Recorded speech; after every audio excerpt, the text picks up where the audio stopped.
Yeah. In your house with O'Con. Hey, O'Con in your house. Hollywood in your house. Hypocrisy's head in the clouds. Curating all kind of loud. Wrestling in front of the crowds. Paragon's holding it down. Anybody can get it. Josh Joseph standing on his decisions. He is the voice. There is no choice. We is them boys in your house making wrestling noise. Moving fast just like cruiserweight action. In your house is the perfect distraction. Pumpers in your ears when you in traction. Get this work with some wrestling action. Smoke.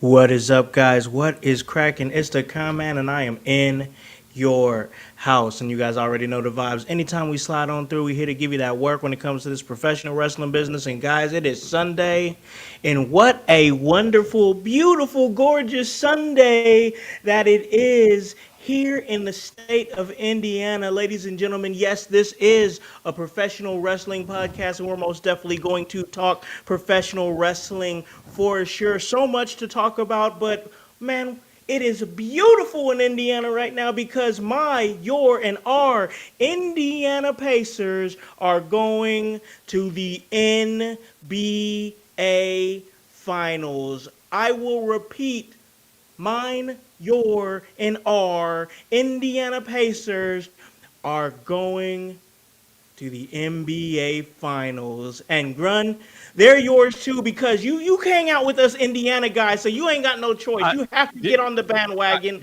You're here. That's what's happening. You're on the bandwagon. I'm calling it out right now. You're here with us in Indiana. Indiana Pacers going to the NBA Finals. 25 years. The last time that the Indiana Pacers went to the NBA Finals, I was a small boy. I was a teenager. I didn't even live in Indiana. But here we are now, 25 years later, from things happening. Reggie Miller running into Shaq and Kobe in Los Angeles, and now it feels so sweet because it feels like the Indiana Pacers have a real chance.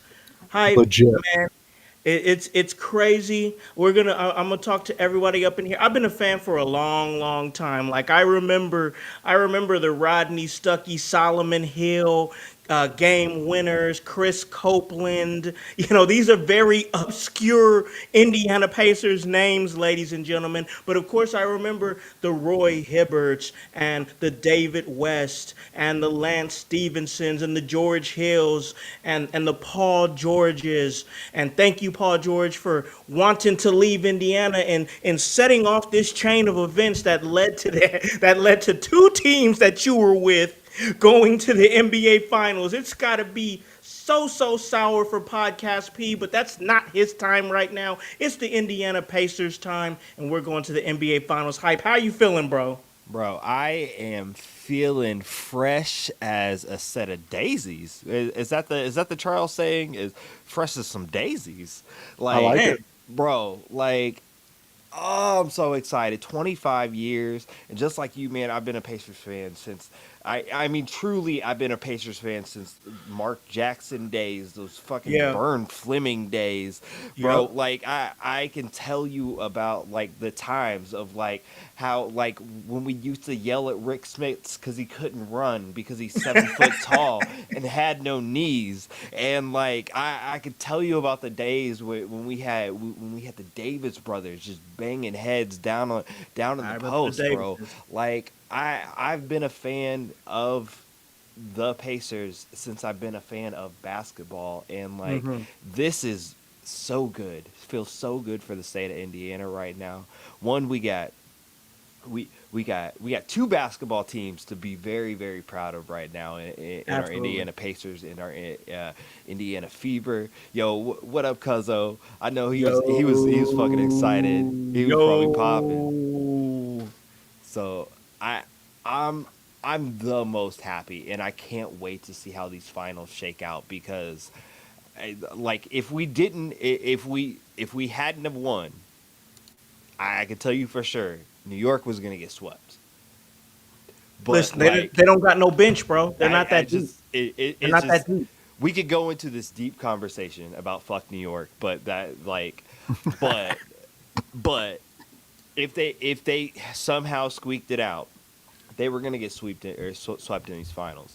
This is going to be an actual competitive finals. Two Yes, it well is. built teams, two Mm-hmm. well coached teams, just going at it. And I can't wait to see what happens in these finals, bro. And I really can't wait to see what Rick Carlisle does in these finals because he's been putting on a master class in coaching Oh, so good. throughout these playoffs, and I don't think that gets talked about enough. I don't think so either. I really don't. You know, it's crazy because let's talk about real quick, and then I'm gonna get some of Voice thoughts. He's also a Hoosier, and I want to get his thoughts on it because like I said, we talked some basketball after the ECW watch along, and it was a fun conversation. But I want to Yeah. say this: I think about when it comes to Rick Carlisle, I think about the fact that this man won one of the purest rings in NBA history. The 2011 Dallas Mavericks, Yes. with Jason Kidd and Dirk Nowitzki, one of the purest. Dirk. Yes, sir. One of the purest rings in NBA history, beating out the evil Heat with LeBron and company and whatnot, and did it through good team building and good coaching. And, it's just great. But Carlisle doing it again, yeah, man, I think that it don't get talked about enough that Rick Carlisle is really a fire coach. Yes. He's taken two teams to the finals now, which is not an easy task. Of course, I believe he was our coach during 2004 during during the He was. Malice in the Palace, where we were projected as NBA final champion favorites that year, and then all that shit went down. He was our But coach. man, Voice, you been here, bro. You always tell that story about how you was right down the road from Malice in the Palace, and you Yeah. now, well, like I said, bro, that really affected uh, the Pacers' trajectory because they were favorites to win the NBA Finals that year, and then all that shit went down, and that went all out of the window. Seeing this now, the Pacers going back to the finals after 25 years, seeing the blunders such as like the Malice in the Palace, the Paul George leg break, the ugly breakup with him when he wanted to leave and go home to LA, whatever. All the, Victor Oladipo and the shortcomings there with him thinking he was a superstar, and then, all love to him, but he ended up being a fraud superstar. He wasn't that guy. What you thinking, man, seeing the Pacers here for the first time in 25 years? Well, House, I'd like to start this out by I'm an inclusive guy. So, Grun, I'm going to bring you into this. And your 76ers, their trust the process. This is how you trust a process. You don't do it the way they're doing it because that's just, well, that's dirt to dirt, if you Oh, ask me. oh. But yeah, He said Pacers, shouts at Ben Simmons. Awful. He's exactly. awful. Awful. And I was high on Ben Simmons when he came in, but that dude, he turned out to be vanilla as vanilla can get, and it just no good. But anyways, the Pacers, where we're at today, I love this fact because Jones, you brought up two names, Reggie Miller, Mark Jackson. Those were guys I watched. Those were guys I fell in love with. I would never say I was a huge Pacers fan, but you better believe being from Indiana, a basketball family, we watched the Pacers every time they were on our television. This is Unless Michael Jordan was playing, then we were watching him because, it's For well, sure, fucking absolutely. Michael Because Jordan. I know you're a Jordan guy, bro, but still, you're in Indiana, though. to be Yeah. fair, And the saying is in 49 states is basketball, but it's just basketball. But in Indiana, It it's means something here, bro. yeah, yes. it That's does. why. It really does. I mean, I'll be a little insight to my childhood. There was one point where I thought if I worked hard enough, I would be in the NBA, and that's because of you, Muggsy Bogues, Spud Webb, all those Yeah, guys. You guys You're showed me. great. And when you're in Indiana, living in the country, and you got a basketball hoop and a basketball, guess what the fuck you're doing? You're out there shooting hoops until it Yes. gets too cold. And those were the things I did. I used to pretend I was Reggie Miller hitting the 3 pointers outside. I would practice those all day. The fact that we have a team that is this team, this caliber of a team, because I watched the game last night. I watched the fourth quarter. To me, the fourth quarter tells me everything I need to know about a team. Sure. And this Indiana team is ready to win a title. And OKC, you better saddle up, Cowboys, because these Mhm. Pacers are coming and they are coming fast, and it's going to hurt. Pause. Yeah, I was, as I was saying it, I was in my head, I You're had a getting Jones it. Cross. Yeah, I am, You're but I don't. learning. I You're don't listen to the learning. little devil on my voice. I just say it. You know how it goes. But I love it. I love it because I see my friends like you and Jones really getting into this. We see Granger out there really hyping it up. Yeah. Yeah. Indy's about to be the place to be for these Beautiful. finals. So go out there and Beautiful. enjoy life. Yes, sir, man. Yes, sir. Yes, sirs. It's a beautiful thing. Like I said, Grun, I know I know you don't feel no type of feelings about it, but I'm pulling you on the bandwagon with this, bro. Nope. You ain't got no choice. All You have right. no choice to come on over here, and we're gonna make you an honorary Pacer fan, bro. I know basketball is not really your thing, but we're pulling you over here, bro. We love it, bro. I love it, man. I got a chance to take my son to his first ever Eastern Conference Finals game. It was fun. It was a blast. We ended up losing that game because Pacers ain't doing well in game threes these playoffs. But you know It's what? It's cool though. It's cool though because like my son enjoyed it. He had a blast. He soaked in the moment of being there for the Eastern Conference Finals, and we ended up winning the series anyway. So that loss means nothing. It's irrelevant. It was it about the was moment. race day. It It was was race race day. day. It Yep. was race day. We like for whatever reason, I don't know why the NBA loves to schedule Pacers game playoff games on race day, but We didn't lost every but damn one. yeah, in the future, we need to advocate that we never have a Ever. playoff ever have a playoff game on the same day as race day. Playoff games need to be the day before or the day after, and that's it. Yes. We have We're like 0 and big. 7 or 0 and 8 or something. It's a Why lot. don't we just get rid of racing? No. I mean, look. I Why? mean, let No, them no, have no, their no, no, thing. no, Let no. them have their Let's just thing, get I rid of guess. it. We've seen it. They've made all the left turns they can ever make. We're I, fucking done with racing. you know, I don't know who won the Indy 500, but I know a lot of people that had fun at the Indy 500. We So can get in any type of fucking infield and drink and have a blast too. That's all. We that's don't have to have that's 100-mile Indiana. per hour That's just cars going. Indiana. Bro, I saw like pictures out there. Have you guys seen like oh, I forget what it's called off the top of my head, but it's like moments from Walmart or something like that where you see like people at their worst around a Walmart or Oh yeah. whatever. They had a version of that at the Indy 500 and it was disgusting, bro. Oh, I Like bet it was. I've been there. It's a gross place. I've never been. I've I never don't think been I to a ever want to 500, go, bro. but like Well, it have you sounds. ever have you ever seen something and been like, I think she might need to go to a doctor? Yeah, yeah. Yeah. That's Yeah, well, that's every fucking corner down there. You I can yeah. see hoo-has that look. Ugh. It gets nasty down there. Yeah, I saw some. I'm not gonna lie, I saw some gnarly stuff, bro. Gnarly stuff. But back to the Pacers though, it's just a great time to be a fan right now, and it's really cool because I literally see it like creating new fans. There's like a new wave of the Pacers fan base coming out. People at my job are wearing Pacers shit that I ain't never seen them wear before, and I'm like, and here's the thing, like I have those feelings like, oh, you a fan now, huh? Now that they doing good, but I'm like, bro, I'm not gatekeeping this team. I want everybody to enjoy this moment. It's a Yeah. cool moment. It's a cool moment. You have Reggie Miller presenting the Eastern Conference Championship trophy to the Pacers. You can't write this stuff, bro. This is storybook shit, bro. Like this is crazy. It's so cool to see. Even going to game two with Hype and his homie, we had a good time, man. It was a vibe. Yeah. It was like being at a Trips was real there. game. What was it? Yeah. Trips was Trips that was game out there. Yeah. four. He I was think there it was at for 4.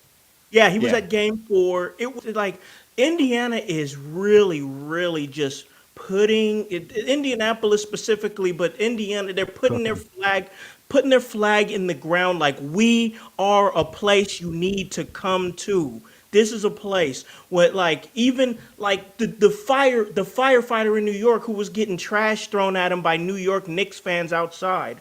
We like Tyrese Halliburton invited this man to game 4, and when he came from New York to Indiana, he got like the freaking red carpet rolled out for him. Like that's what Indiana is, bro. That's what the identity is becoming. Is that when you come to Indiana, we treating you like family. You know what I'm saying? I like that Well, vibe.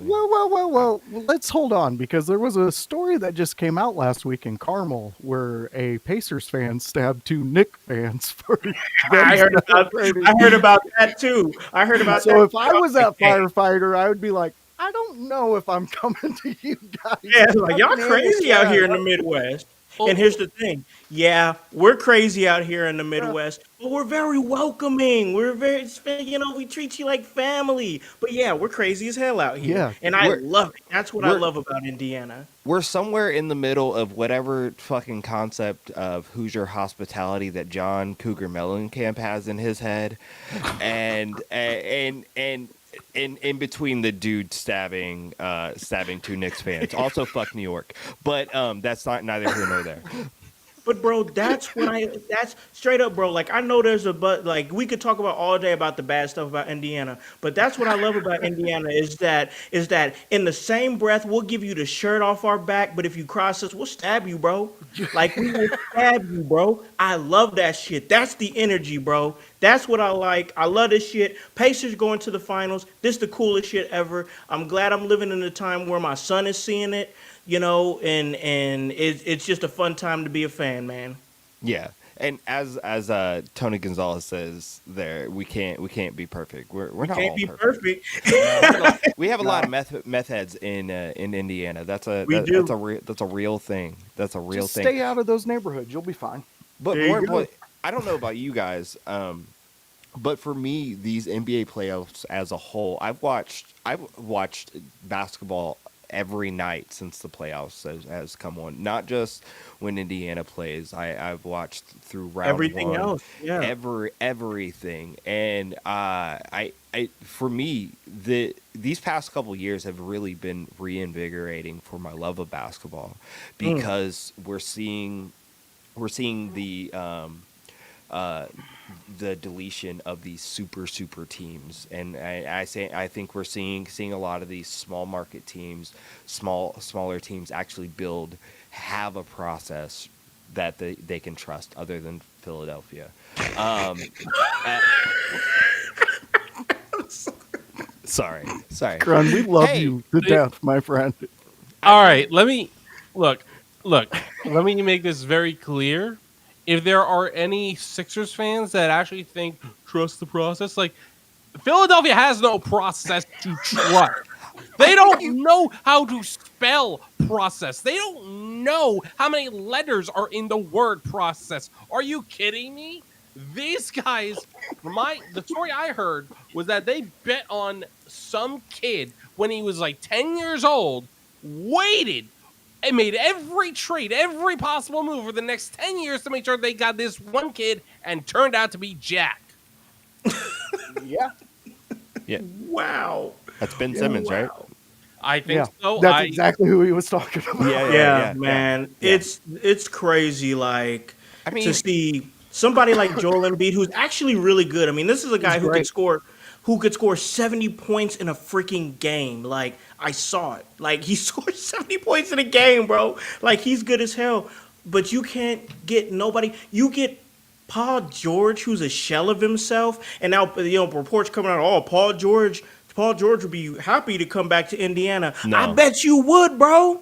no. I bet you would be happy to come back to Indiana. I'd rather that didn't happen.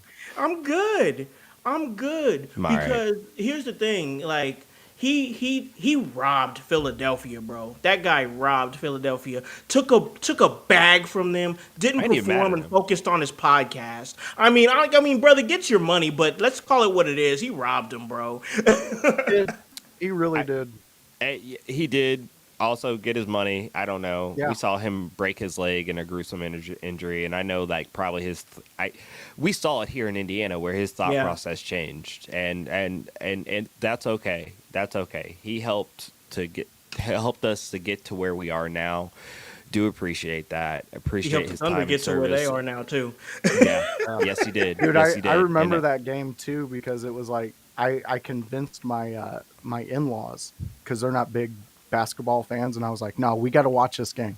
Got to watch this game, and boom, he breaks it, and I look around, and they're like, we got to watch this game, huh? This is the game we got to watch. It's like, well, that wasn't supposed to happen. Just obviously. happened. Oh man, it's like I know we've got wrestling things to talk about for sure, absolutely.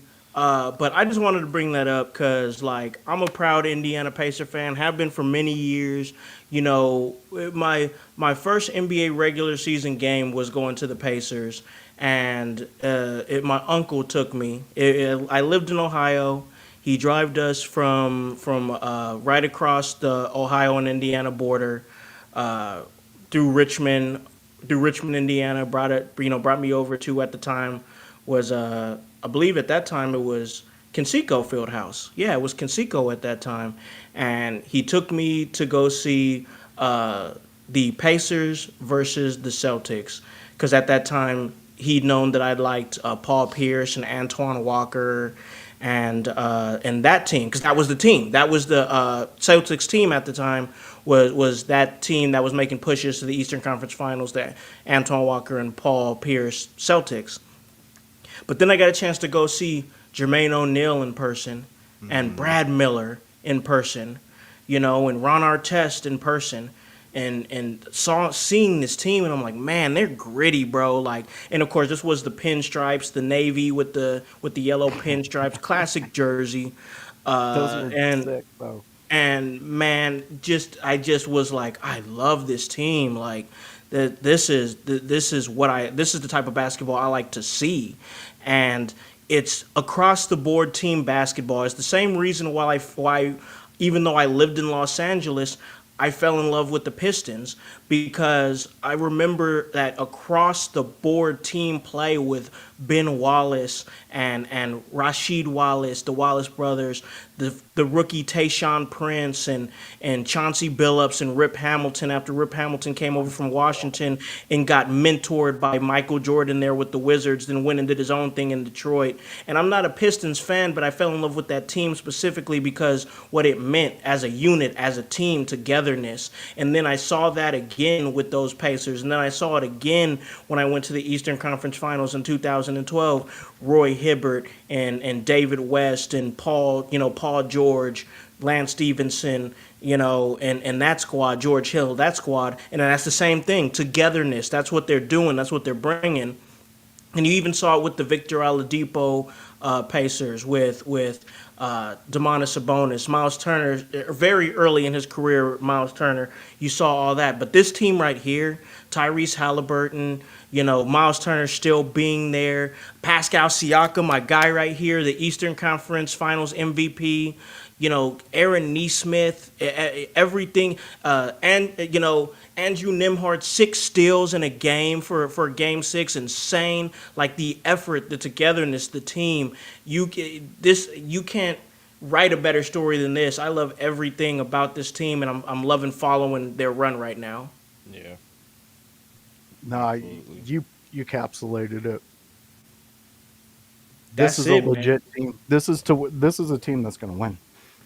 OG I said feel he it. was around for the championships in the 70s. Whoa, Like, the ABA Lord. championships, bro. That's That'd be- crazy. See, I would have loved to experience that time because those three championships in that 5-year span, like I wonder how appreciated that was for the city. Or I don't know how the times were then. I don't know Sure. like what the vibe is, but What like the I focus know, was, yeah. yeah, but I know that I know that we haven't touched the championship since then, and like I know that has to change because like I don't, at least around here, people love their basketball. They really They really love, do. they really love when the Pacers are doing well, because I think we want that championship feeling. Like, I don't know if we're getting it from the Colts anytime soon. Um, uh, I just being Coles? real, Yeah, this is gonna be a tough, weird year. What a silly Um, team. and I I think we are expecting it from the Fever. But I also hope we don't put too much pressure on that team and those girls. sure. But like the feeling for basketball is just it's like none other. I think I don't know how to explain it. No, I know I know exactly what you're talking about. I've been a fan of basketball since I was a small kid, so I've just always been drawn to the game and loved it. And experiencing what we're experiencing now is really cool for the city. Being in the city as it's going down, it's great. I'm excited. Game one is Thursday. That's gonna be awesome. But we do have to switch gears here because we do got to talk some wrestling. That was an awesome talk because there's some big news going on in wrestling right now. Of course, we got Money in the Bank that is going down this coming Saturday, and then we had SmackDown that just happened, and we're gonna definitely talk a little bit of SmackDown.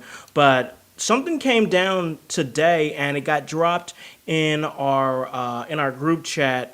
It got dropped by Grun, and then in our Facebook group, it got dropped by our guy P. And it's this strange tweet, social media post from R Truth, Ron Killens, uh, basically saying that he's done with the company, company's done with him, whatever it may be. I mean, I've got it right here, and I can pull it up, but this is this is what it says right here, and that is, I'm sorry to inform you all, I just got released from WWE. I want to thank WWE for the ride, but mostly I want to thank each and every one of you who is along for the ride. Thank you for all the love, support, and appreciation you have given me over the years. Thank you. And this really just feels out of nowhere. Seriously. I mean, I don't really know what to say too much about it because I'm like, this is our truth we're talking about. Are you working us? Are you for real here? What's the vibe? But I want to get some of your guys' thoughts here, starting with my guy Grun.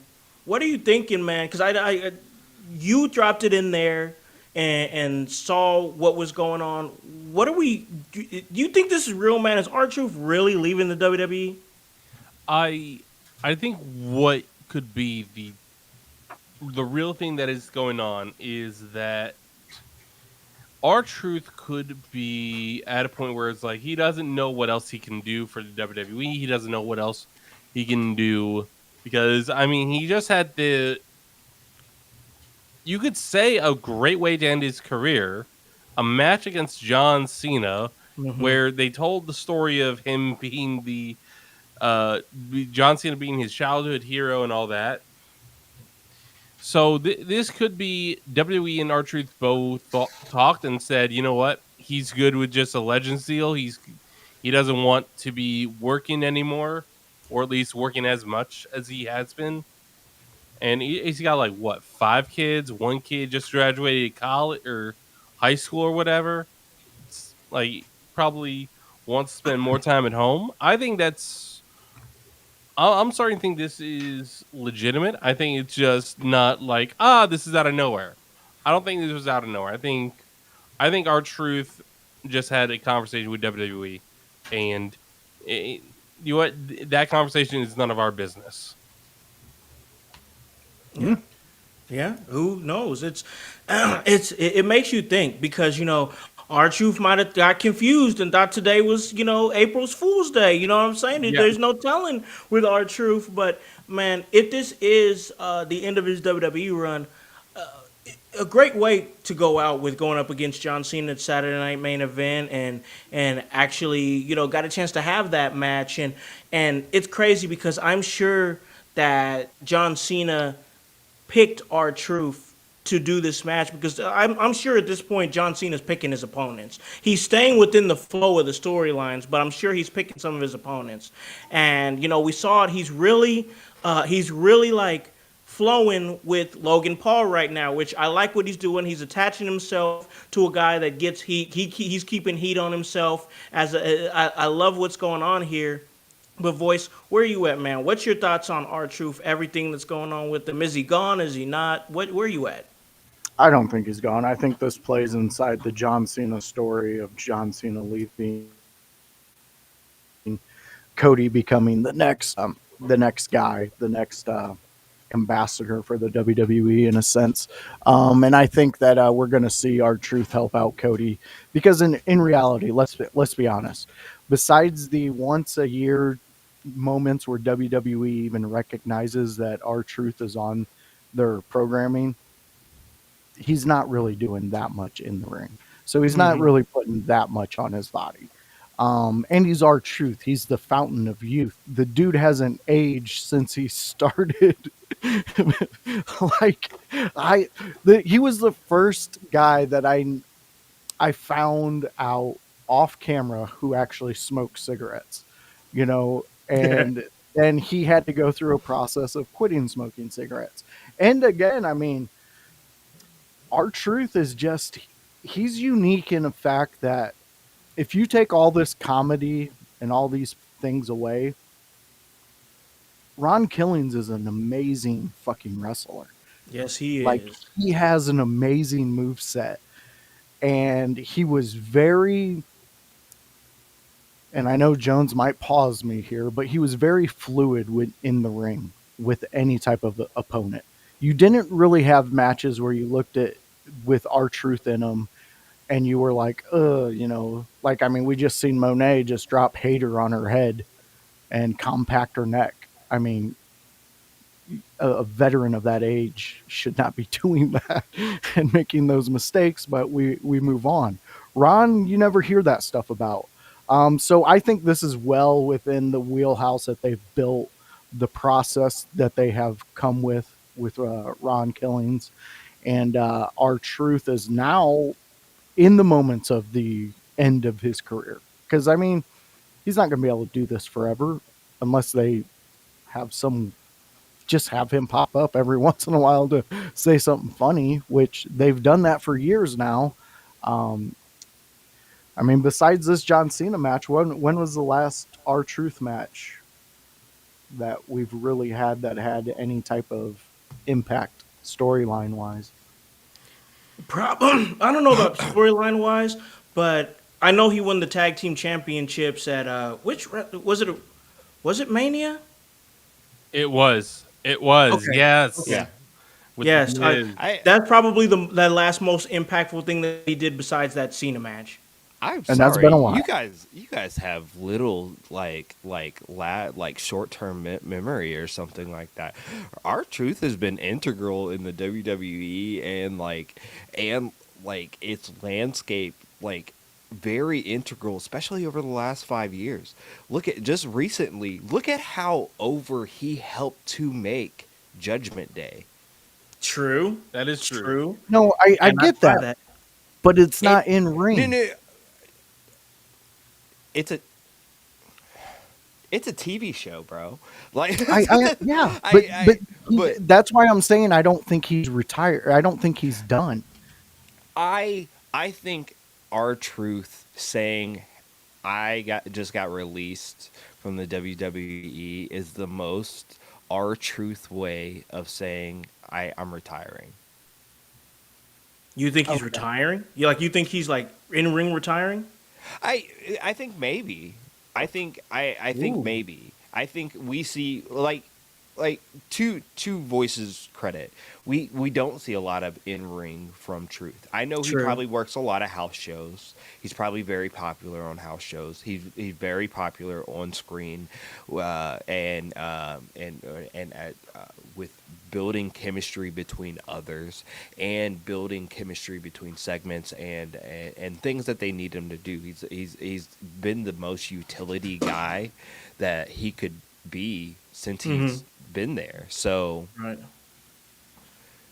I, I, I but I think you got a point. I think this is No, the he most does our have a truth point. way of saying, hey, I'm gonna retire. Yeah. Yeah. Yeah. I I feel guess that. Go ahead. Go ahead. To add on, I was just saying real quick, like I I know he's been influential outside of the ring, moving Hmm. stories and shit like that. But I guess I'm just one lane when I was thinking it, and I was just thinking in ring performance. Sure. That's all I was Ab- saying. Absolutely, and I I think we as wrestling fans sometimes we get lost in that too. Yeah. Wait, Oh yeah. oh, we don't see him wrestling every week. He's not really a part of that. We see him, but like, what's he doing other than build like creating this dynamic between two other people or creating this storyline? Like he's the biggest glue guy I think WWE has had over what at least the last decade.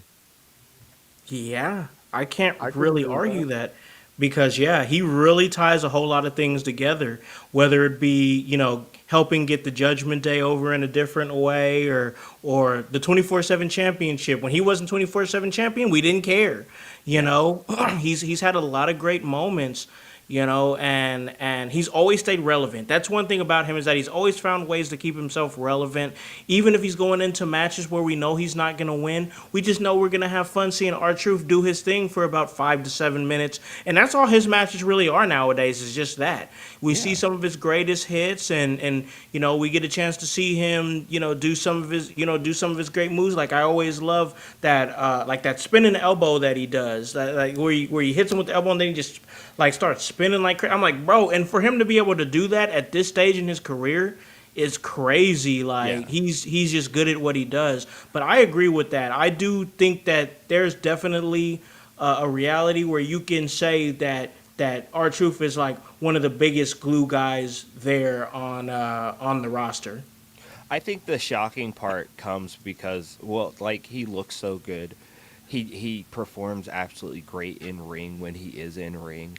There, like we don't like. I mean, we are out here calling our truth matches 5-star bangers, but we are saying, hey man, that was an entertaining spot. Yeah. Like that was an entertaining match. Hmm. And that's exactly what they're supposed to do. I think there's a big hole to fill without our truth in the WWE. To if I'm being real, and I hope there's somebody out there that is able to step up in a way that he has. Yeah. It's crazy because I was thinking about it listening to you guys talk, and we were just talking about the Pacers and everything. Um, our truth kind of reminds me of like the Adonis Haslam of WWE. Like he rides the Yeah, bench, he rides the bench, and he's there to mentor and teach and all that stuff. But when you need him to get into the game, he's always ready. You know what I'm saying? He's always ready to go. So yeah. I respect that. I appreciate that about our truth. No matter what happens, I think we all need to, take a moment and appreciate our truth for the uniqueness that he's brought to wrestling. It's a good vibe, and it's great to see that he's got a chance to get TV time because, yeah, while he might not be a former, WWE champion, this and that, blah blah blah, he's had a really cool career, and he's got a chance to do things like be a NWA champion. Not a whole lot of cats can say they've been an NWA champion before. He's done And that. that's huge. He's stayed relevant, and I believe he and was the first. Wasn't he the first Black NWA champion? Like I legit. believe he So might have been. I Yeah, believe he might have been. Honestly, that's be something that we'd have to look into. But I think Looking up it. I think he was like I could true. be wrong, like absolutely wrong, but he's been around for so long, He's been like around for a long time, so bro. long. Bro has pictures with Tupac out there on floating around the internet, bro. Like Yeah, he's been I around a long time. I think that's the no, deceiving thing about him. He was not. no. Bobo Brazil Oh, was. that makes more Bobo sense. That Brazil. makes way more Okay. sense. I thought Yeah. he was a first black champion of some sort, uh, Uh, in some manner, but I absolutely could be wrong. Um, I know, but I do remember he was an NWA champion, which He was was. wild. But I remember him from like K Quick days, from I like remember those days WCW, too. legit, and being like, I really like this guy. Like so, oh, like Well, here's the thing, real quick, not to cut you off, but Yeah, you're fine. the NWA does not recognize Bobo Brazil as their first champion. Oh, Really? Really? Yes. By the time Ron Killings won it, the title had lost its recognition. The first black wrestler in to win the title while being recognized by the NWA was Tyrus. oh, Tyrus? R- Yes. So neither Bobo or Ron's was okay. considered by the actual NWA to be title runs. Wow. Well, Yeah. I think This is why I I say that believe. NWA Hode Pope. Oh man, that was nasty work. That Yeah, was nasty yeah. work. I don't We I should don't know look all the into that, details of that. Man, Jones. I don't know all the details of that, but that was some nasty work right there. Cause I thought This for might be sure they was positioning my man to be a next NWA champion for sure. Absolutely. Why wouldn't you? But I don't know. I don't run a company. I wasn't a part of the Smashing Pumpkins or whatever. Yeah, I don't even like pumpkins. I like sweet potato pie. You know. Oh man, but back to our truth though. I just I just think that no matter what happens, no matter what has happened or what is going on, whether we're being worked, whether we're being not worked, this is what we like about wrestling. The fact that he could put this out randomly on a Sunday, and we're like, what's he doing? What's up? What's up? What's going on? It became So our breaking story. It's big. exactly. It's big news because he's so influential in wrestling. His name will people will remember him for a very very long time.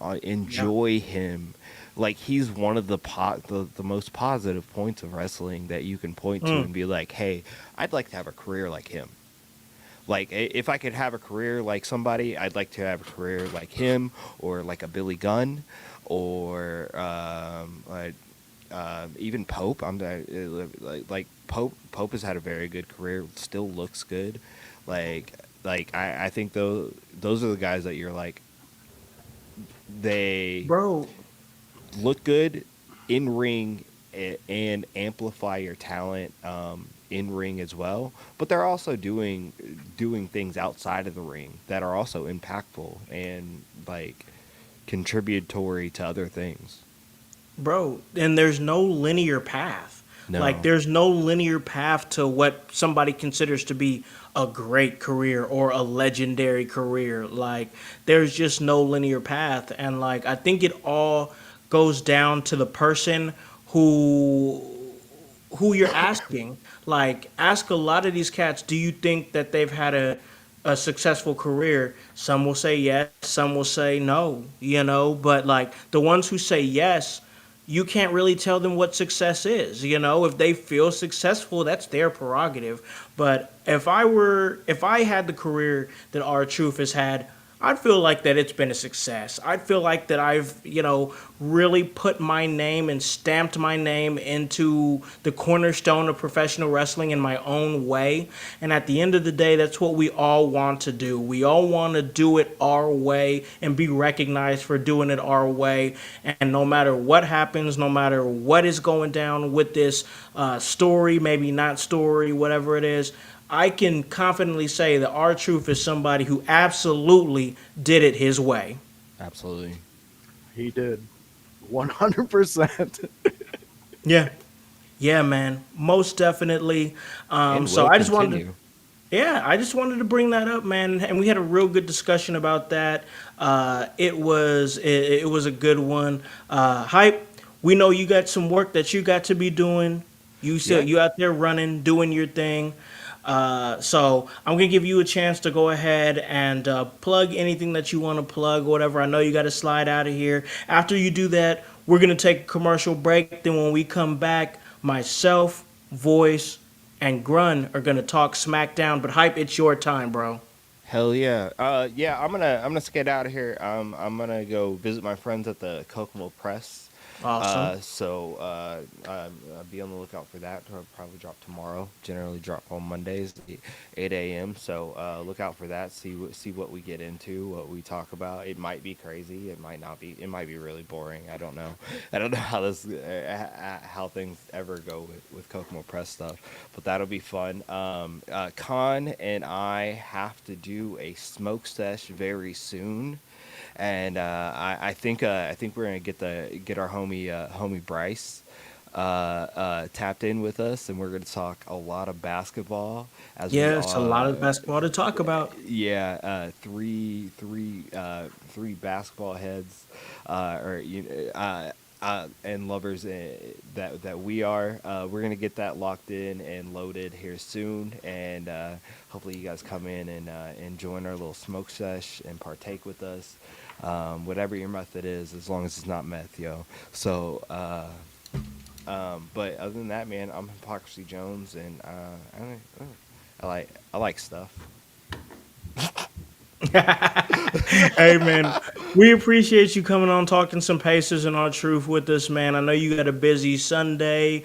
Me and you've been hyped, bro. We've been super hyped about this whole Pacer thing. It's been great. know. We're gonna continue to do that. That smoke session is gonna be really fun because at that point we get a chance to preview and look ahead to the Yeah. NBA Finals. That's gonna be super fun. So great to have Bryce coming on. Hopefully they have some sort of watch party. We're both pretty committed to going to whatever this watch party is gonna be. But man, I'll let you slide and do your thing, and we'll be talking, bro. Most definitely get you out of here, and we're gonna get out of here. But just for a little minute, y'all, we're gonna take a break. We're gonna pay some bills, and then when we come back, myself, Voice, and Grunmeister are gonna talk this past SmackDown. See y'all in a second. Peace to everybody. Hello, everyone. It's the Pope Elijah Burke, founder and president of the Love Alive charity. I wanted to take this brief moment to share with you my charity's continued humanitarian efforts to positively impact the impoverished communities in and around the greater Jacksonville area. This cannot be possible without your support. If you'd be so kind, please take a moment to visit our website, love-alive.org, to learn more about the charity and its mission. Also, feel free to donate to our 501c3 organization that operates off of the donation of the public, which is you. Whether that be by website or via Cash App, $1 help makes a difference in the lives of others as we continue to positively influence many people by being the change that we wish to see in the world.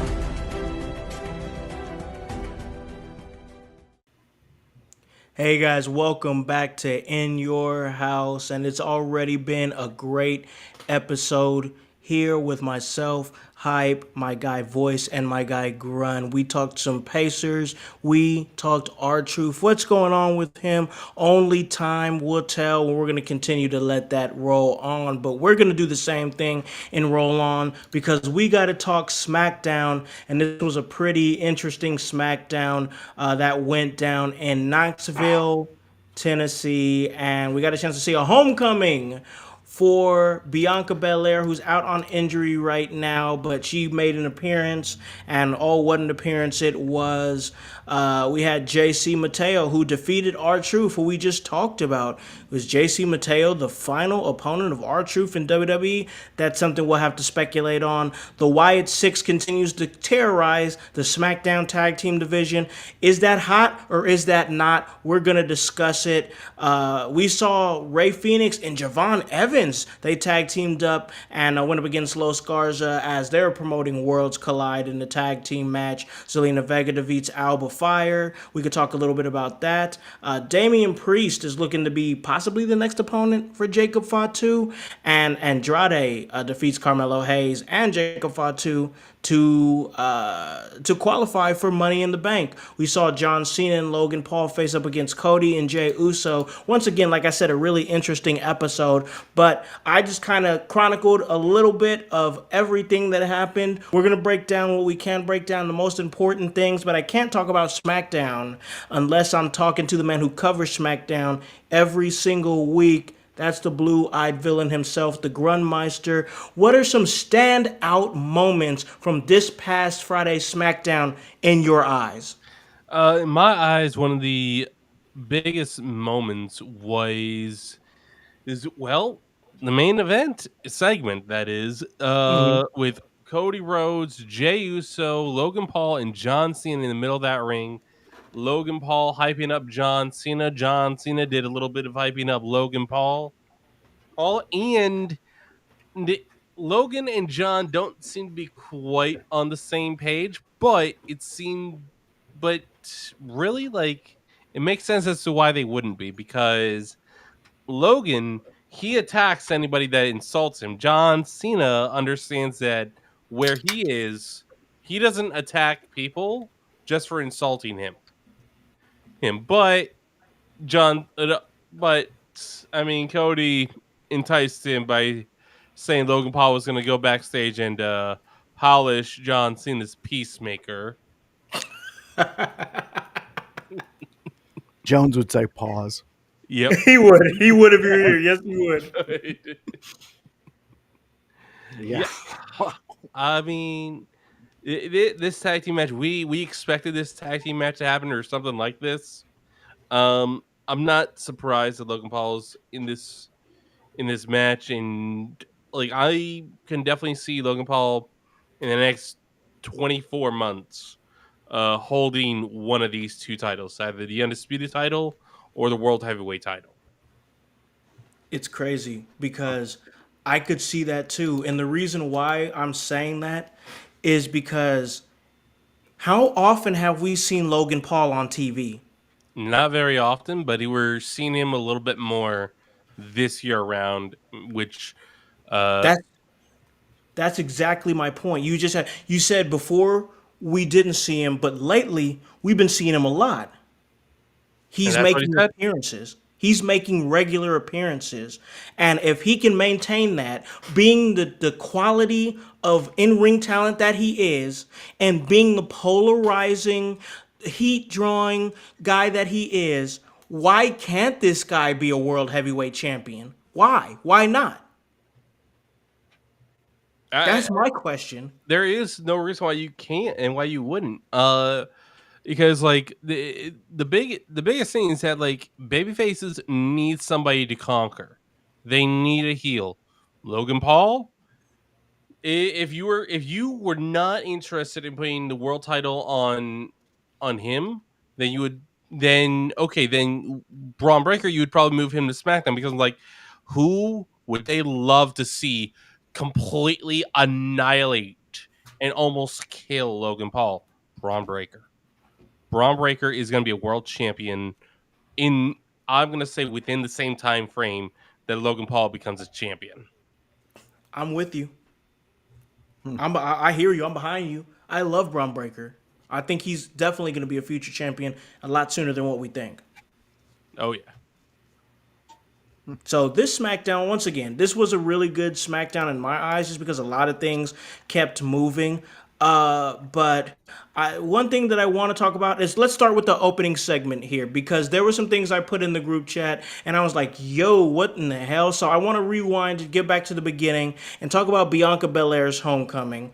And my God, this was perfect. This was perfect, and I'm gonna get Voice's thoughts on it because I you're somebody who's a big Naomi guy, Bianca Belair, Jade. You're big on all these women, but where this is going is a lot different than where I thought it was going to go a year ago. You have Naomi coming out and basically like she is like obsessed with Bianca Belair. Like this is disgusting, bro. The way she's like obsessing over Bianca. She said, "Yo, I went over to your parents' house and you weren't there and your parents weren't there, so I just let myself in."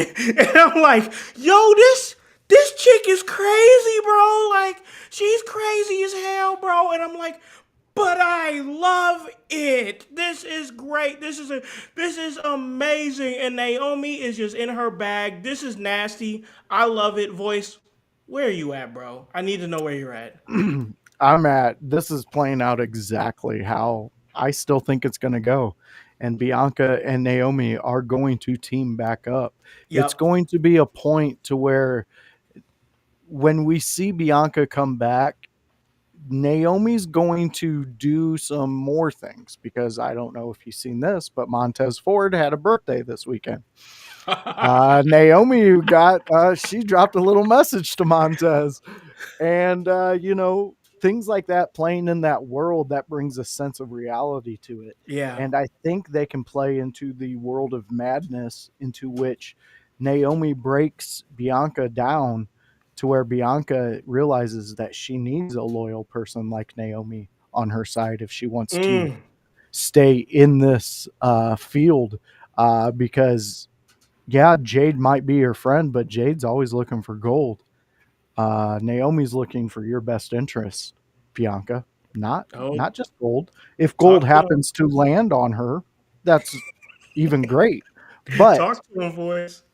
to go in to make sure your parents were okay, she didn't hear anybody, so she's got to check things out. You're her friend, just fall into the madness because the madness can be very rewarding at the end, especially friends like Naomi. I mean, shit. She just made sure your husband had a good birthday. She made sure your parents were okay. She made sure Yeah. you're Yeah. okay. Stuff like that. It's beautiful. I love We it. got Lou I love here. it. Naomi, Bianca, heel team will be awesome. I agree. Yes, sir. I I think agree.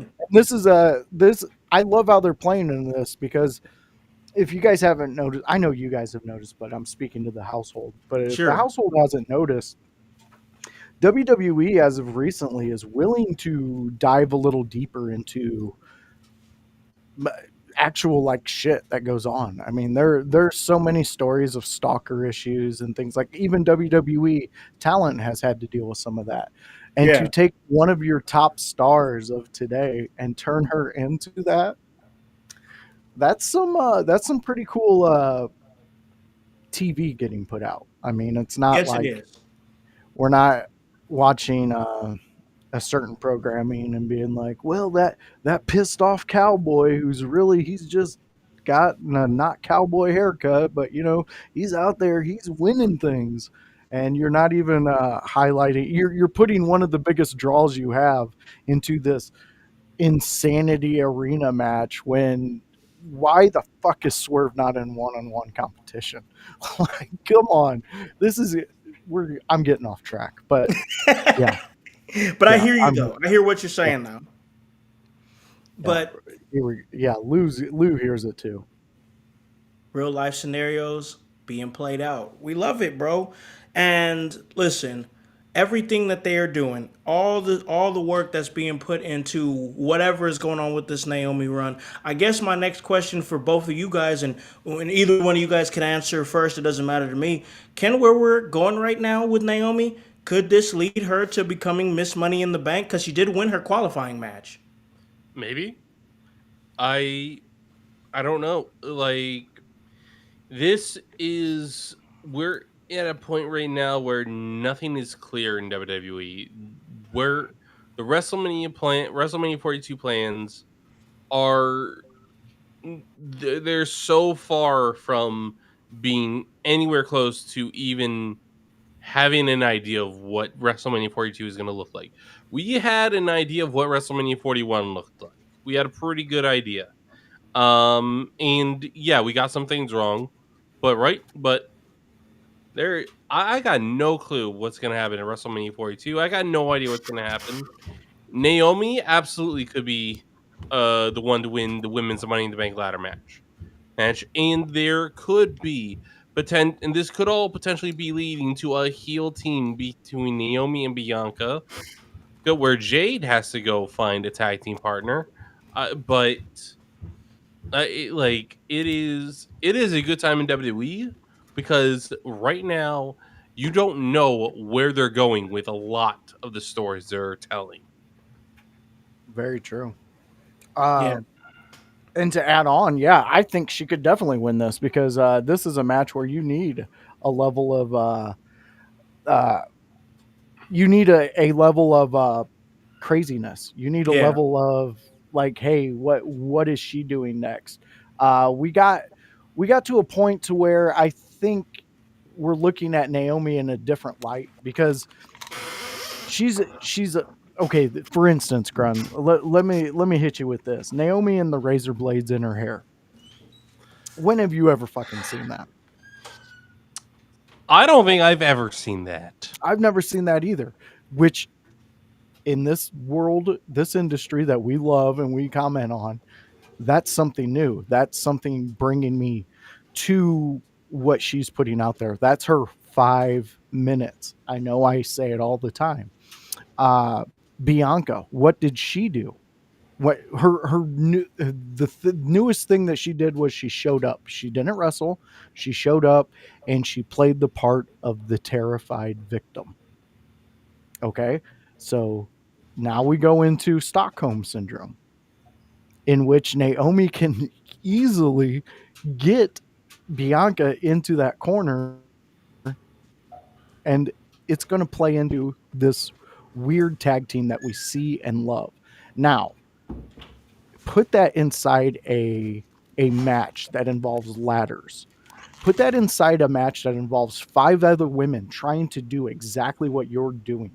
There is no room for politeness. There is no room for etiquette. There is only the puzzle piece missing is insanity. And that insanity right now is Naomi. She is the one taking the 5 minutes. She is the one making people come to that show to see what she's doing next. She's the one making herself marketable. She's the one who needs the rub. Give her the money in the bank briefcase. Hey, I like it. I'm for it. I'm not against it. I most definitely like the idea of her having the briefcase. You got the Lou saying, I love when we have no clue what could happen. Unpredictability is WWE in 2025, where in the past we could guess a lot. And Yep. I'm with you, man. I agree with you wholeheartedly. I love what's going on with Naomi. I love the realm that, because I didn't see it. I didn't see it playing out like this. Like she was kind of doing the whole glow thing and like not anything against that because it works, you know what I'm saying? It's cool. Like that was her thing, but for her to take such a far gamble, a stretch like this to go this far, I just think it's really cool. It's paying off. And yeah, I could definitely see a reality where we could see not just Naomi be the next Miss Money in the Bank, but be the next women's world heavyweight champion. Yeah, I can't can't disagree one bit on there. And I've been calling this, You and have. it's actually playing out similar to what I was thinking. She had to keep the crowd that she already had. And that's the glow crowd, all them. Oh, she's back. She's doing the glow. And then, boom, bitch, we're taking a U turn. We're going the opposite way. Hold the fuck on because I ain't hitting the brakes and you ain't jumping out of a 100-mile-per-hour vehicle. You'll get hurt. Man, I'm telling you, bro, it's crazy times. Naomi's doing great work. We're going to continue to see where that goes as we are leading to Money in the Bank this coming Saturday. But I want to shift gears a little bit because this is something that's been polarizing within our chat, and I want to see where the household is with it now. I know that I am somebody who has chronicled and talked and praised this SmackDown tag team division in many, many ways, for sure. You have great teams like the Motor City Machine Guns, DIY, Los Garzas, Pretty Deadly in the mix. The Street Profits there, sitting atop the tag team division as champions. And then you have the addition of Fraxium that's coming in and really having a hot start, coming and winning matches. But now, within the tag team division, there's been a sense of chaos put in there as they've added the Wyatts. They've returned, and now they've seemed to set their sights on the tag team division. For me personally, I think that if you're going to bring them back in, I guess this is what you do. I mean, because the big thing with the Wyatts is that what are they here to do? What's the purpose? Where are we going with this? At first, it was terrorizing Chad Gable and doing all that. And okay, there was that. But then it's like, what's the direction there? Where are you going with that? Then Alexa Bliss returns, and they kind of lightweight teased they were going to get back together. And then that didn't happen. Now Alexa Bliss is doing something completely different. And now the Wyatts are here, and they've now inserted themselves in this tag team division. Now, while I'm okay with it because it just adds to an already stacked tag team division as it is, I guess my question would be, what is the reason for this? Because why are these otherworldly left behinds, these these throwaways from society that have come together for the spirit of Bray Wyatt, led by Uncle Howdy, these wayward souls and whatnot? What would be the purpose for them to want to be the tag team champions? Now, I'm not saying they wouldn't want to get tag team gold for wrestling purposes, but I'm just talking about within the character of what this group is. Why would they concern themselves with things like the tag team championships? It was similar to how you had to make somebody like The Undertaker care about being the world heavyweight champion. Why would a dead man, an Undertaker, care about being a champion? But I guess I'll throw it out here to you guys, and whoever wants to answer first. Once again, I'm just throwing it out there in the air. What are you guys' thoughts on adding the Wyatt Six into what I believe to be a red hot tag team division? Well, do you want to hear positive or negative first? I want to hear what you think. Okay. Grun, you go ahead. All right. So positive. I think this could be the thing that brings attention to Dexter Loomis and Joe Gacy. I Hmm. believe those two are the tag team of Of the the group. Wyatts. Yes, I believe, Okay. and I think those two are the correct people to pick for that role. Eric Rowan's a little bit older, there, but but is as great as the muscle. So Enforcer, Bo, yeah. yeah, Bo Dallas, the leader here, and like I am very much thinking they're mid right now. I'm hoping that maybe they can become better than mid. I don't know. They'll never get the momentum that they once had. That is out the window. That is not an option. Hmm. That is, even if they add Alexa Bliss to the group, Alexa Bliss might be able to add a little bit more interest. But with I know, Josh, you don't like Alexa Bliss at all. You'd rather her be anywhere else than in WWE. Okay, so just relax, all right. But the Wyatts, like, this is an opportunity to once again show people that Dexter Loomis and Joe Gacy, they were not brought into WWE just because they look creepy. Dexter Loomis was Samuel Shaw in TNA and was a young guy with a good look and very athletic. And now he is pulled off a serial killer a muted serial killer.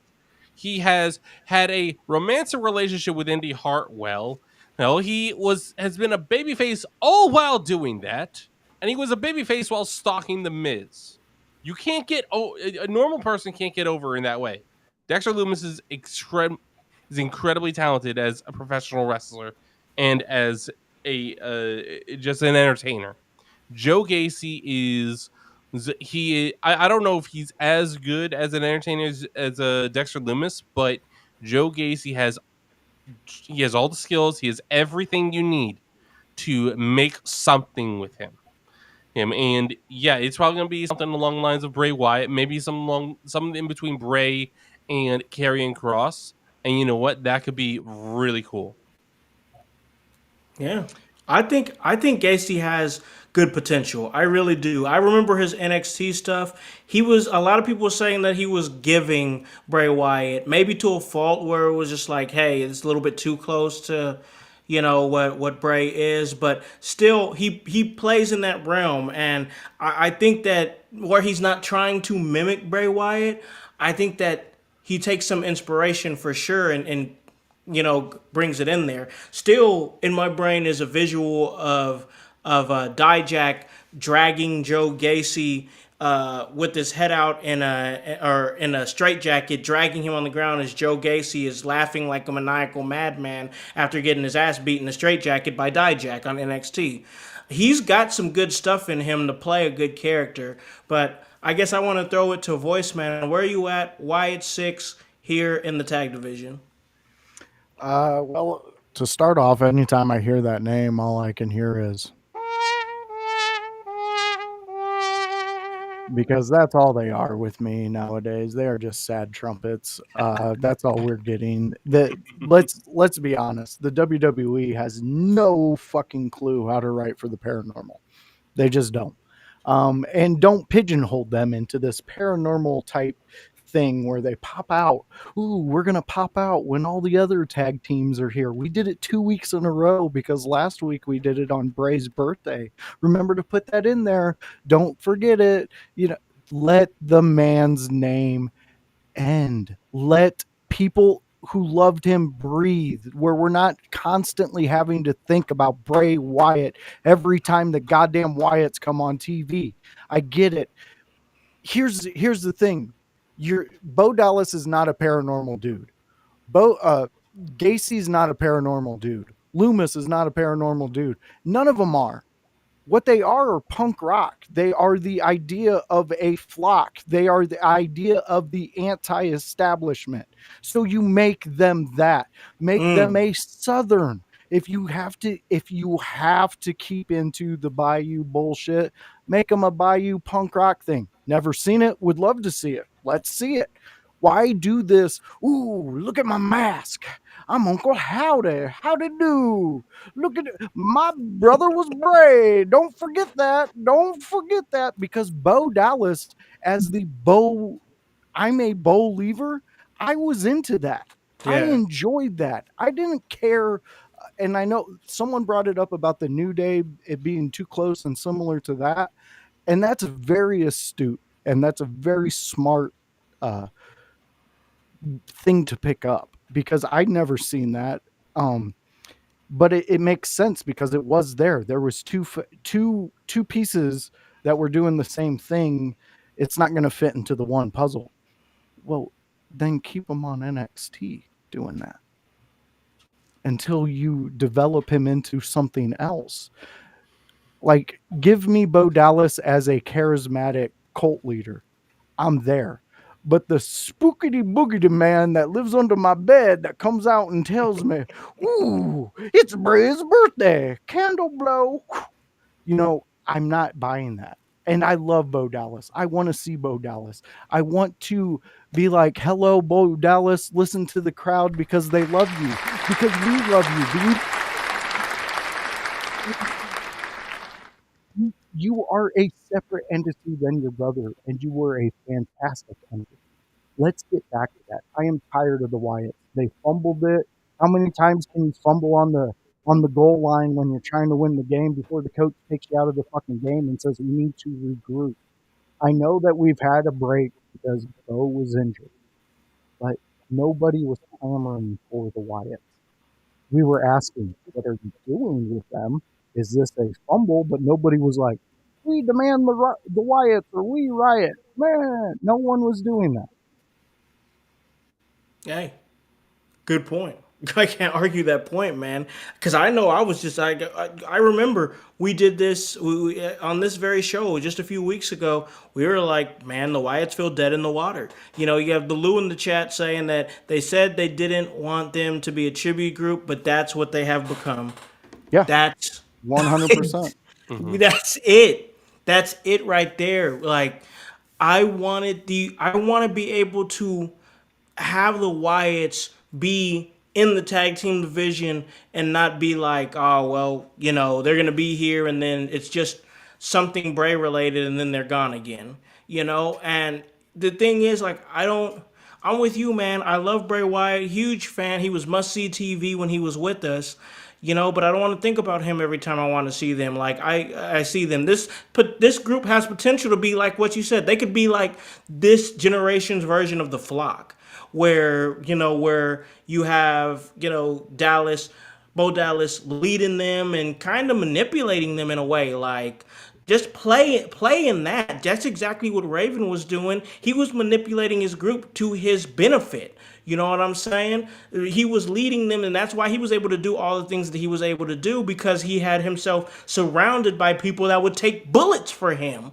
That's exactly what Exactly. Uncle Howdy needs to do. He needs to make it to where these people are so encapsulated by his words. They see him as a god that they will take a bullet for, and that could lead Uncle Howdy to some really good opportunities, some championship opportunities, honestly. And then you could really have, like Grun was saying, you have Gacy and Loomis, have them do their things in the tag team division. The Flock won a lot of gold in the time that they Oh yeah. were, that in the time they were in like WCW and whatnot. They won a lot of gold. So like you can do that, but like just stop with this. I'm with you, man. Stop the whole spooky stuff. Just let them be a freaking cult, and that's what they should be. Yeah. And like Lou said, they said they didn't want to be a tribute group, but they made sure as hell to wait until Bo was physically ready, and then they're like, "Oh, it just so happens it's Bray's birthday." Hmm. Oh, well, what a coincidence. Nobody, you didn't see that, did you, Joe? No, Tim, I didn't. I didn't even know, but it's such a coincidence. Ugh. Like, come on. Don't piss on me and tell me it's raining. It doesn't Right. work. Yeah. It's just I I love this tag team division, okay? That's Yes, what it's I so want to. good.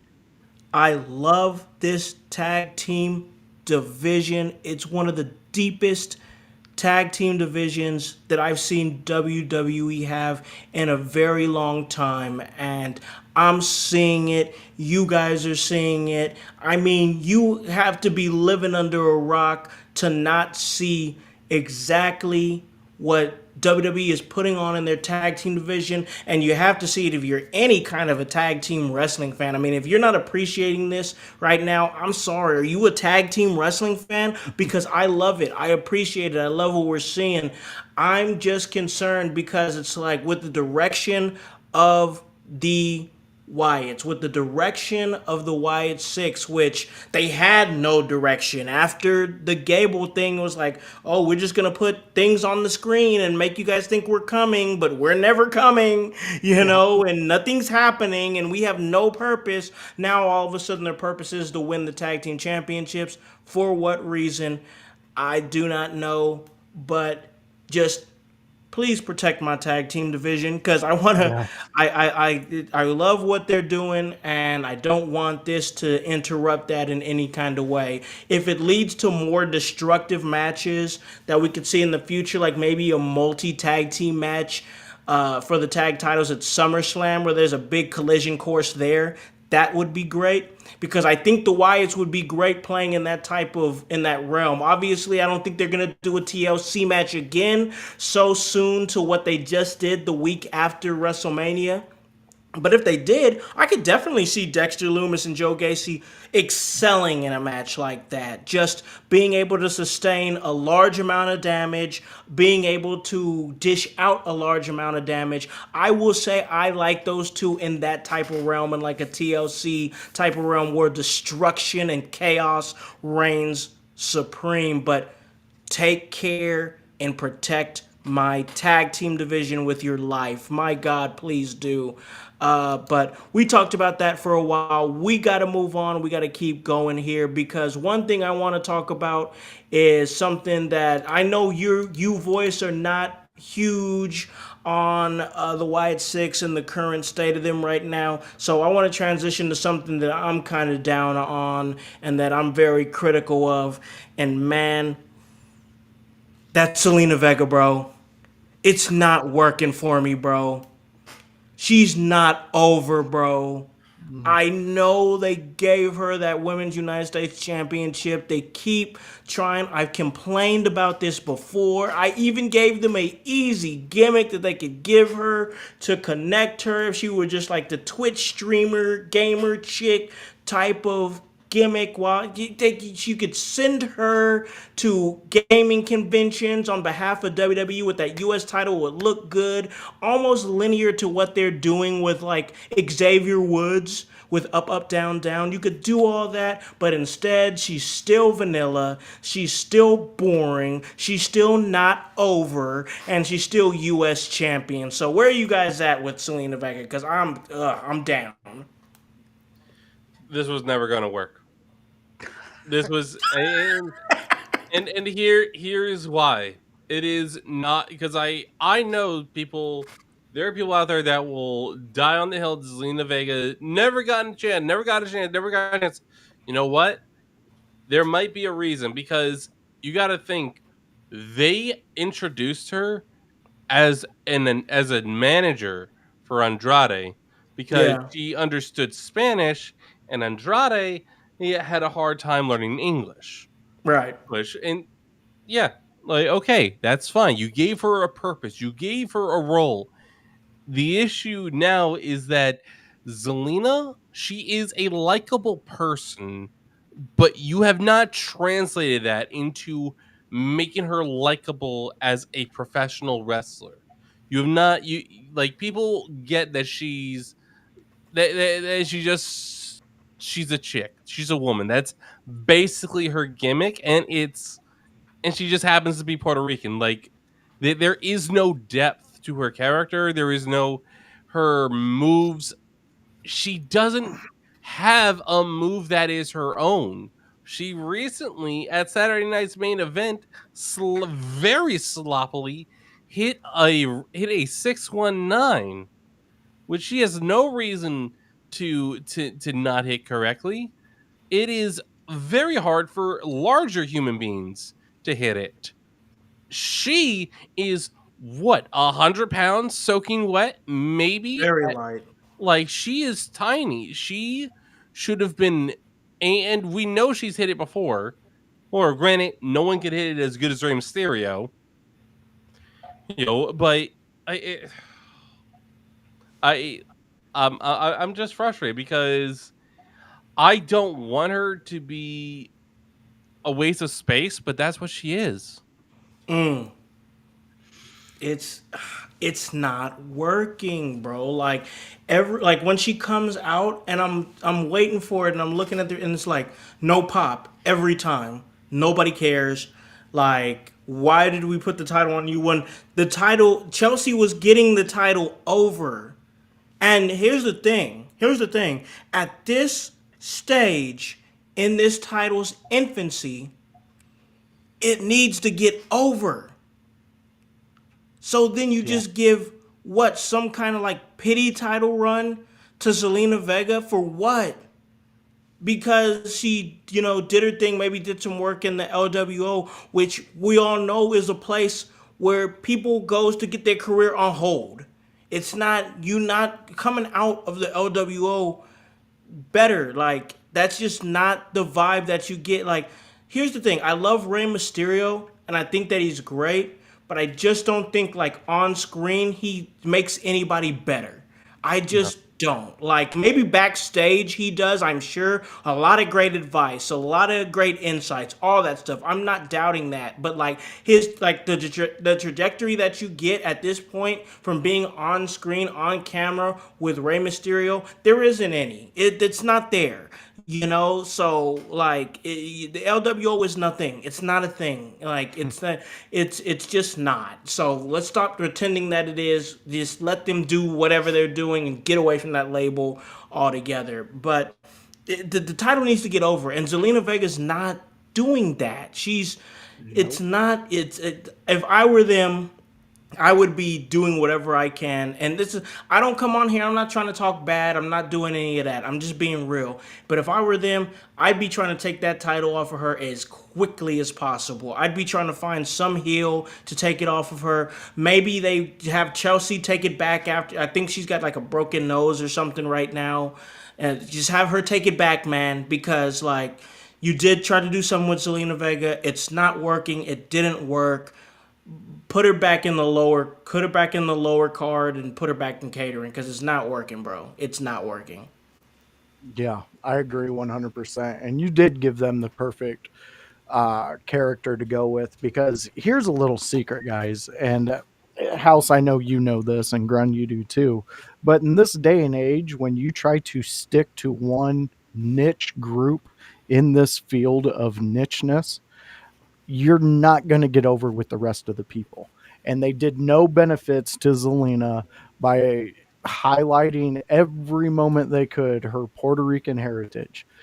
Listen, we're in a world today where we all just want to be one. We want to be accepted as one group wrestlers. So for them to jam that down people's throats, it kind of turned a lot of people off of Zelina.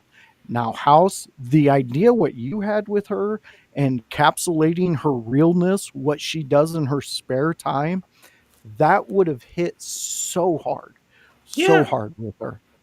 But this, like, I'm in agreement with you guys. What's happening now? You are killing that title. You are destroying it, and you're not giving it any benefit.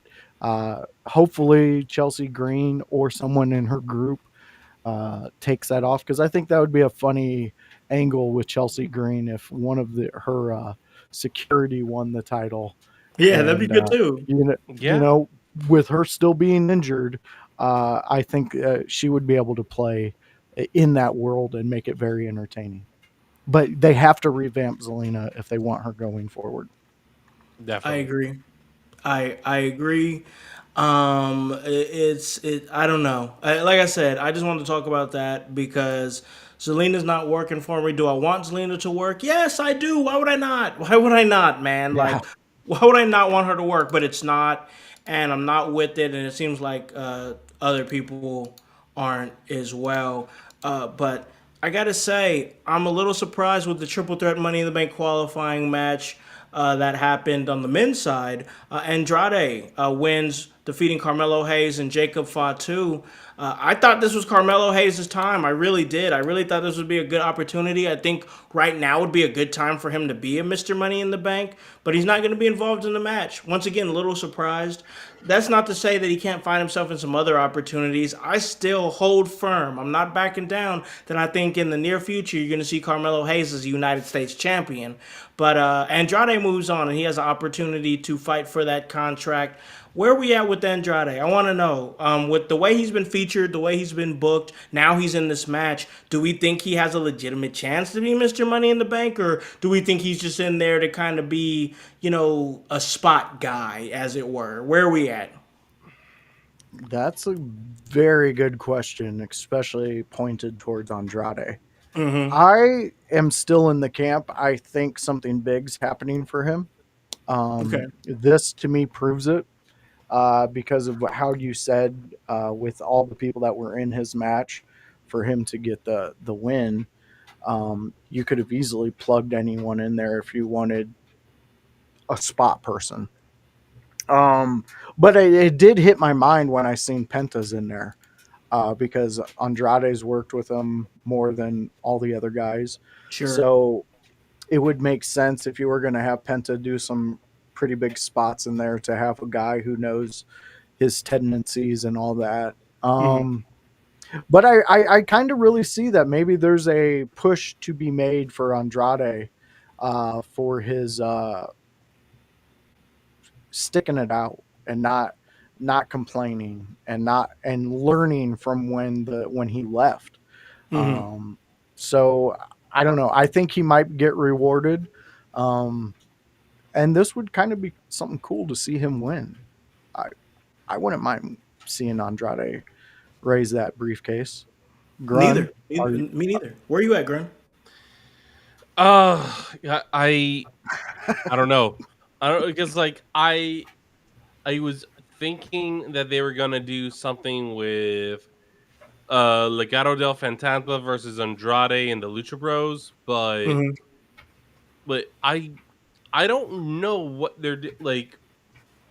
I think on the one hand they want to give Andrade the run that he deserved when in his first time in WWE. I think on one hand they want to make that right. On the other hand, I'm almost positive they want to keep pushing Ray Phoenix, Penta, and they probably also have their eyes now on let me see if I get this name, El Hijo de Vikingo. Yes, who is yes. now the new AAA Mega Champion, who will be defending against Chad Gable next weekend. Yep. And, um, so like I think they have a plan for Andrade. I have no clue as to what it but I think that they have a plan. I think it's better than whatever Vince McMahon had when he got his hands on Andrade. Hey, I, I don't know, man, because You're right, man.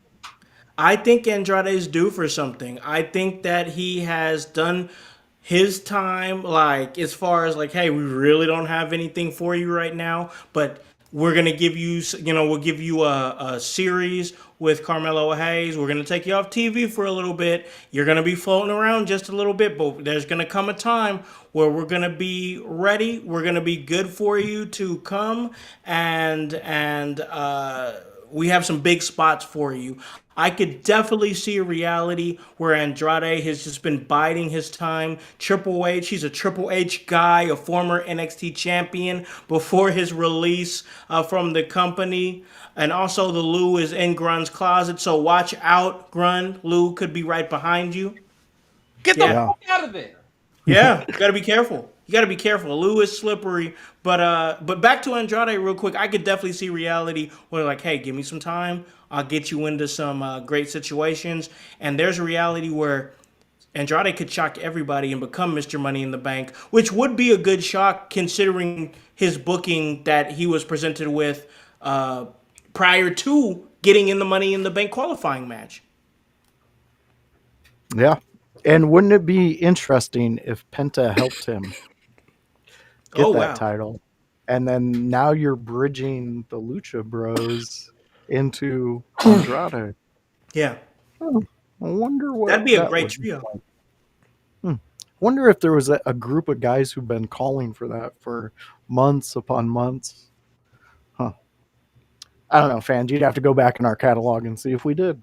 Go For do that. sure. Go We, rewatch. we welcome you. We welcome We it. welcome you. But man, guys, this right here, we talked a lot of things SmackDown. We talked everything going on with Cody Rhodes, John Cena, Logan Paul, Jay Uso, and their tag team match is coming up here soon. We kind of covered everything with that. Then we covered everything going on with the Money in the Bank qualifying matches, whether it be Naomi. Now we see Andrade has qualified. The tag team division got a real deep discussion into that tag team division and everything going on with Bianca Belair, Naomi, and Jade Cargill. I think this was a really great episode and it's a great spot to stop at because I know there's going to be more to discuss tomorrow as we have window liquors that's going to be going down. But I got to give my guys here an opportunity to plug anything that they want to plug, where they can catch them at. Before we slide out of here, call this a really great episode. I'll start with you, Grun. Where can they catch you at, bro? Catch me at twitch.tv/Grunmeister, where every Friday I do my Grun's Room SmackDown preview review show, and we talk all things SmackDown and WWE and pro wrestling. Yes, sir. And we appreciate everything that you do on SmackDown and giving us as far as what you do in your room, hanging out and talking SmackDown. But I got to throw it over here to my man, The Voice, who's been doing a great job producing all the shows, doing his thing, really coming into his own as a producer, and we love to see it. But, Voice, where can they catch you at in all the madness and chaos that you ensue? All right. Fans, friends, household members, anybody who's got a key to the house party, let me invite you to a Monday show that we do. It's the Window Lickers Monday Night Raw Preview Review Show, where me, Kevin Calloway, and the Grunmeister, he's our blue-eyed villain, we join together and we talk Monday Night Raw. It's a fun time. We invite you to come and join us. There's 3 subjects that we discuss, and we say, hey, guys, let's talk about it. And we invite you to come and give us your opinions. We enjoy them. We're contract. We have to say that, but we will entertain them. That outside of that, you could catch me on a Thursday night, and that first one is Mondays at 7 p.m. Now on Thursdays at 5 p.m., 5:30 ish, depending on what's going on, Mm-hmm. we go back in time and we watch ECW. It's me, it's House, and it's E. CW, where we get extreme. It's a fun time. I introduce Howse to maybe some episodes, maybe some matches he's never seen before. And we sit down and we watch them. And there's quite honestly some I've never seen before. So we have a fun time. It's a really good podcast. We really enjoy It's fun, doing yeah. it. And we want more of you to come and enjoy the fun that we have on those days. We usually have a discussion before we watch the watch along, and then we invite you along to watch what we're watching. It's a fun time, and it's ECW, so you gotta love it. And outside of that, it's here on a Sunday house party where, well, what we just did, you seen and you loved it because we know it. We can feel it. We feel it through the screen. It hits us like the sun. So we love what you guys are doing for us as fans and coming in here, especially Lou, Nick, OG Tony, all of Yeah. you guys coming in here, Bryce. Thank you all for joining in, putting your opinions. This is exactly what we love, what we're growing, what we're trying to give to you guys. So stick with IYH because we got so much more coming. I was just in the middle of this show and we were being hit up for something special. We'll talk about that later. But yeah, guys, there's an idea being thrown from a certain team. Ooh, okay, great. We love it. We love to work with other talented people. We'll talk about that more once we get off the air. But guys, you guys know where you can catch me at right here doing my thing at In Your House. We have a great block of shows, ladies and gentlemen, that we come on and give you guys, and a new feel, man. We're getting it all together slowly but surely with this new software that we're using, and I am loving it. We're moving in the right direction here, and we're gonna give you guys some big episodes coming in the near future. As In Your House doesn't stop, we keep going because it's all part of the work, and that's HOWSE, and that W does stand for work. So, for Hypocrisy Jones, for the voice Josh Joseph, for the Grunmeister, and the whole team here at In Your House, I'm Olakan, the Concept House, here to tell you to tell a friend, to tell a friend, to tell a friend, to hop on this bandwagon, get on, or get gone, because the household is still going mighty strong. You guys have a great day and a great rest of your week. Peace. Yeah, yeah. In your house with Okan. Hey, Okan in your house. Hollywood in your house. Hypocrisy's head in the clouds. Curating all kind of loud. Wrestling in front of the crowds. Paragon's holding it down. Anybody can get it. Josh Joseph standing on his decisions. He is the voice. There is no choice. We is them boys in your house making wrestling noise. Moving fast just like cruiserweight action. In your house is the perfect distraction. Pumpers in your ears when you in traction. Get this work with some wrestling action. Smoke.